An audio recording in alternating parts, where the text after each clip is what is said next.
Pinangunahan pa ng Agriculture Department ang pili production sa Tabaco City.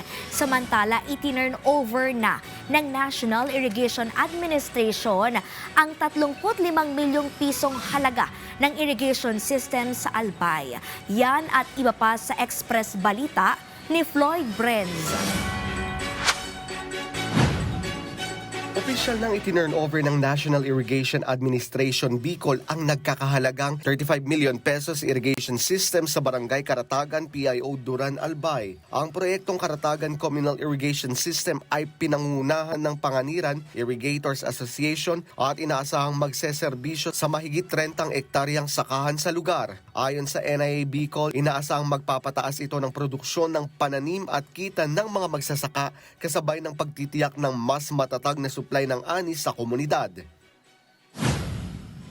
Pinalalakas naman ng Department of Agriculture Bicol ang kakayahan ng mga pili producers sa Tabaco City, Albay sa pamamagitan ng 4 na araw na pagsasanay na pinangunahan ng Institutional Development Unit at Albay Experiment Station.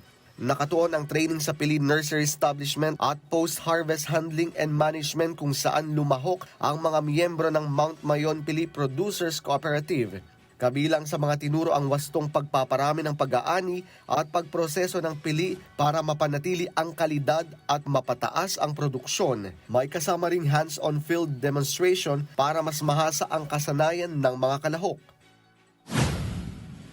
Samantala, halos 1,000 pampublikong drivers na ang nabiyayaan ng community pantry na inilunsad ng Liberal Youth Nueva Vizcaya sa 3 bayan sa lalawigan bilang tugon sa epekto ng tumitinding oil crisis. Hindi lamang ayuda kundi advocacy rin ang layunin ng proyekto. Ayon sa isang organizer na si Edgar Balaba Jr., nagpapakita ng malasakit at pagkakaisa ng komunidad. Kabilang sa ipinamahagi ang bigas, delata at gulay, pati na rin mga kagamitang pangproteksyon ng mga tsuper tulad ng arm sleeves, hand towels at damit sa pamamasada.